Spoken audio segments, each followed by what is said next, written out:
Imagine this. One morning, you suddenly wake from a dream. The room is the same as always, but inside you there's an unease you can't shake off. It feels as if someone has secretly unrolled the script of your life, making you realize you've been nothing more than an actor reading lines that were written long ago. Every word you've spoken, every choice you've made, were they ever truly yours? Or have you been pulled all along by an invisible hand? Do you dare admit that maybe you have never truly lived? You believe you've been chasing your dreams, but do those dreams really belong to you? You crave recognition, but whose voice planted that hunger inside you? You run after success and happiness, yet when you pause for a moment, don't you feel these words are hollow shells, filled with meanings taught by others, never defined by you? That's the most unsettling part. You think you are living, but perhaps you're only being carried along by life. You think you are choosing, but perhaps you are merely being chosen. You think you are pursuing freedom, but freedom itself may be nothing more than an illusion designed to keep you obedient. Haven't you ever wondered, why is it that even when you play by society's rules, you still feel exhausted, anxious, and empty? Why is it that the harder you try to live better, the more you feel like you're trapped in a cage? Do you really know what you want, or are you just afraid to admit that your desires were never yours to begin with? If there truly were someone who could see through life, how would they look at you? Would they say you are merely completing a script that was never yours? Would they smirk and tell you that your anxiety, your pursuit, your sense of achievement, all of it is an illusion, and the reason you suffer is because you've already begun to suspect this truth, but you're too afraid to face it? And so here comes the ultimate question. If your lifetime of effort has only been devoted to sustaining an illusion, then what meaning does your life truly have? Will you continue acting out this role?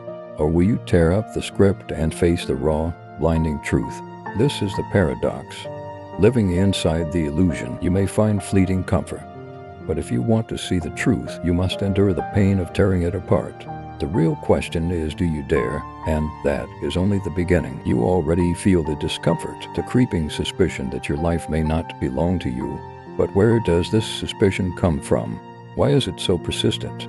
Like a shadow that never leaves your side. To understand it, you need to go deeper into the hidden architecture of the human psyche, into the philosophical foundations that silently shape your existence. Think about the unconscious. Carl Jung once said that until you make the unconscious conscious, it will direct your life and you will call it fate. What if most of what you consider yourself is nothing but a cluster of shadows, buried impulses, repressed desires, forgotten wounds? You think you're choosing a career because it's rational, respectable, or right, but maybe it's just a way to silence an old wound of inadequacy. You think you're falling in love because you're free to choose, but what if you're simply reenacting childhood patterns, chasing the same kind of affection you once longed for, or fleeing from the same kind of neglect that once hurt you? Isn't it terrifying to realize that your so-called freedom might just be the repetition of an old story you never authored? That what you call "I want this" is often nothing more than "I can't escape that." And philosophy does not let you off the hook either. Nietzsche once declared, "God is dead." What he meant was not a celebration of nihilism, but an unveiling of the void, the collapse of absolute meaning. Without an unquestioned source of truth, humanity is left staring into emptiness, forced to create meaning for itself. Yet how many of us dare to do this? How many truly forge their own values, rather than borrowing them wholesale from society, religion, culture, or even Instagram trends? If you don't create meaning, the void fills itself with noise, with distractions, with shallow pursuits that mimic purpose, but never satisfy. Here lies the deeper problem. You are not only haunted by your unconscious, you are also trapped in a cultural machinery that feeds you prefabricated goals. The system doesn't need you to awaken, it only needs you to consume, to produce, to conform. Modern psychology talks about addictive loops, dopamine spikes from endless scrolling, the fleeting high of being liked, the subtle narcotic of entertainment. Do you think you choose these addictions, or are they chosen for you, engineered to exploit the most vulnerable mechanisms of your brain? So you live in a double prison, one built by your own shadows, the other by society's invisible scaffolding. The shadow whispers, "You are not enough," the culture shouts. But here is how you can finally be enough: by this, achieve that, perform more, and you obey, believing you are climbing toward fulfillment, when in truth you are circling endlessly inside the cage. But perhaps the most haunting part is this. Deep down, you already know it. You feel it in the silence after a victory that doesn't satisfy, in the emptiness after laughter that feels forced, in the late night hours with no distraction and none the question echoing inside you. Is this really me? Or am I just sleepwalking through a script I never wrote? And so the roots of your discomfort lie in a profound split, the unconscious driving you without your knowledge, and the culture scripting you without your consent. A life lived under such forces is not life, it is performance, repetition, anesthesia. The question is not whether this prison exists. The question is whether you are willing to look at its walls. Because once you see them, you can never unsee them. The most dangerous prisons are not built of iron bars. They are made of stories, habits, and beliefs that seep so deeply into you that you stop noticing them. The invisible cage doesn't keep you locked in with force. It persuades you there was never an outside to begin with. That's why its consequences are so terrifying. You carry them inside yourself without realizing it. Consider how this plays out in the smallest details of your life.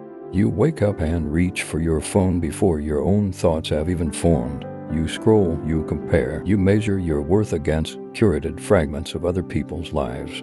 Did you choose this ritual, or did the ritual choose you? You tell yourself it's harmless, yet your brain is quietly rewiring its chemistry, attuned not to truth, not to depth, but to the shallow pulse of dopamine.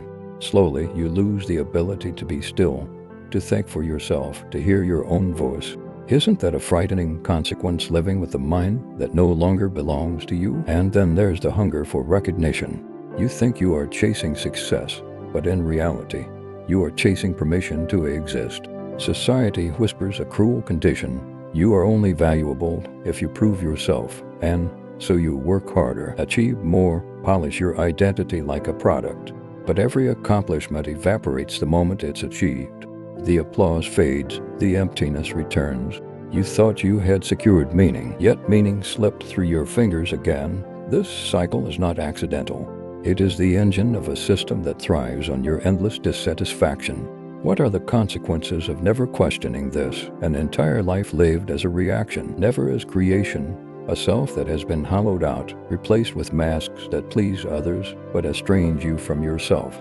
You become a stranger in your own skin, fluent in performance, but illiterate in authenticity. And the damage doesn't end with you. Invisible consequences ripple outward, shaping entire societies. A culture of individuals who no longer think for themselves becomes a culture addicted to distraction, consumption, and shallow consensus. Political narratives become easy to swallow. Advertisements dictate identity. Collective anxiety festers because no one remembers how to sit in silence with their own truth. Can you see the cost? A society that has traded freedom for comfort, individuality for conformity, depth for noise. But perhaps the darkest consequence is this. By never waking up, you pass on the sleep. Children inherit the same scripts, learning early that their worth lies in external validation, that busyness equals value, that consumption equals happiness. Generations repeat the cycle, each one convinced it is freely choosing, when in fact each one is tightening the chains. And here is the cruel irony. The very tools that promise to liberate you, the endless knowledge available at your fingertips, the global networks of communication, become the very instruments of captivity when used without awareness. What should have been keys become shackles. You are drowning in information that's starved of wisdom, surrounded by noise but cut off from your own voice. The invisible consequences are not sudden. They are gradual, like poison absorbed drop by drop. One day you realize you can no longer endure silence without reaching for a distraction. One day you realize that your laughter feels rehearsed, that your ambitions taste bitter, that you have no idea what you truly believe because your beliefs were chosen for you long before you could resist. And yet, despite all this, you continue. You go through the motions because it is easier to sleep than to wake, easier to conform than to question, easier to perform than to live. Isn't that the most haunting consequence of all? That you might live an entire life without ever meeting yourself, but the question lingers. If these chains are invisible, what would it take to break them? And more unsettling still, do you really want to? Rebellion never begins with fireworks. It begins in silence, often with a quiet refusal to keep lying to yourself. The cage you live in may be invisible, but once you've felt its bars, even faintly, something inside you starts to shift. That is the seed of rebellion. It's not a violent outburst. It's the radical decision to see clearly, even if what you see terrifies you. But how do you break free from illusions so deeply woven into your identity? At first, it feels impossible. After all, if your own desires are shaped by the system, how can you desire something beyond it? If your own thoughts are conditioned by culture, how can you think outside it? The paradox is real, but not insurmountable. The first act of rebellion is awareness itself. To watch your own mind without rushing to judge it. To catch yourself reaching for your phone and whisper, "Who told me this is what I need?" To hear yourself crave recognition and ask, "Whose voice is speaking in me right now?" These questions don't dismantle the cage immediately, but they loosen the bars.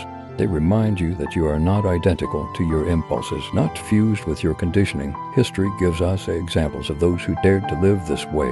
Socrates, who chose truth over safety, even at the cost of death. Nietzsche, who dismantled inherited values and demanded that individuals create their own. Jung, who faced his own inner darkness and urged others to integrate theirs. Dostoevsky, who turned suffering into literature that pierced the soul. Each of them saw through illusions that their contemporaries clung to. Each of them paid a price for their clarity, and yet their rebellion left behind a blueprint. To live away, you must be willing to be misunderstood, even hated. Rebellion, then, is not about conquering the world, but about reclaiming yourself.